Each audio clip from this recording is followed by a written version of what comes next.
سلام عزیزان، میخوام امروز آموزش پیچ آخر کار رو براتون بگیرم. عمدن اگه متفاوت گرفتم که کامل مشخص بشه. برای این کار نخ دوم رو سرش رو خالی میکنیم، دوخت رو یه مقدار عقب میبریم و این نخ رو اینجا جاگذاری میکنیم به این صورت. خب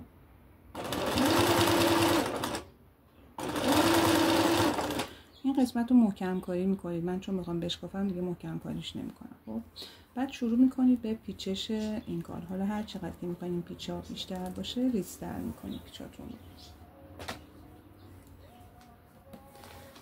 نخی رو هم که میخواین بگیرین معمولا باید 2.5 برابر اون طول باشه، ولی حالا باز شما یه خود بیشتر بگیرین که آخر کار کم نذارید.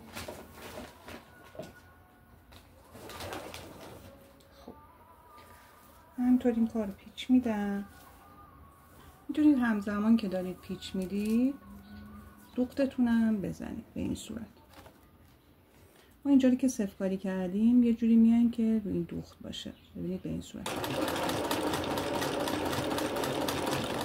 اینا رو فشار میدیم داخل. یه دونه از زرد دوخته میشه، یه دونه از زبرا دوخته میشه. ببینید به این صورت. دوختاتون رو میتونید فشرده بذارید.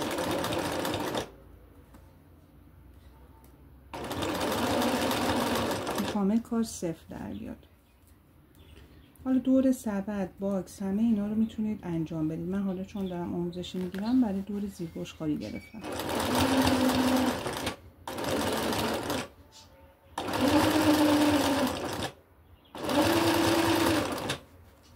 خب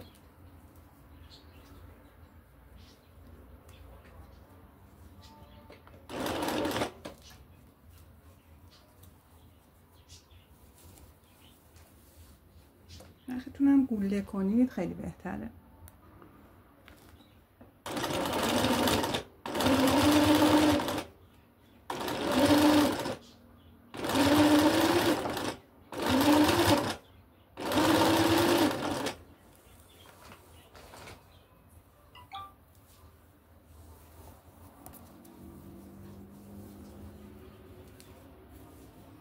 فقط سعی کنید این پیچایی که میدید همه به یه اندازه باشه که کارون زیبایی خودش رو داشته باشه. و نخایی هم که میگیرید حتما باید توی سایز باشه.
آخر رسیدیم برای کات نخ. همونجا که کات کرده بودیم و همونجا نخ رو این قسمت رو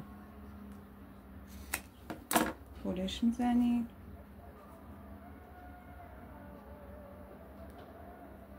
سر نخ رو خالی میکنید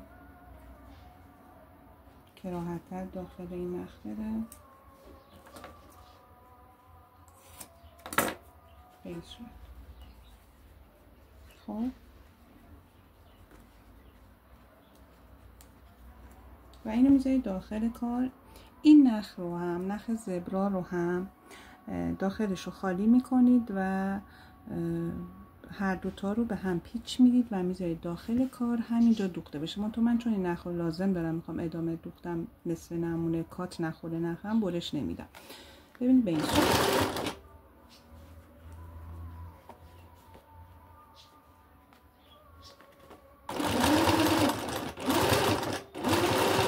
آخر کار رو هم صفر کاری میکنید. درست شد؟ من از زیر کار در میارم.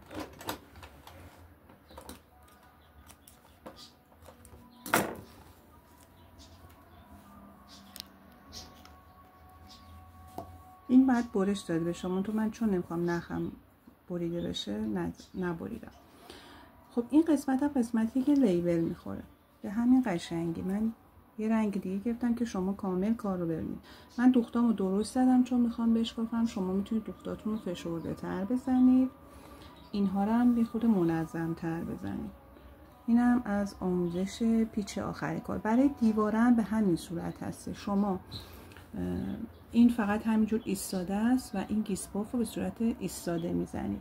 یه مقدار کار مشکل تره ولی انقدر سخت نیست که نتونید از انجامش بر بیاید. امیدوارم که این آموزشم مورد توجهتون قرار گرفته باشه.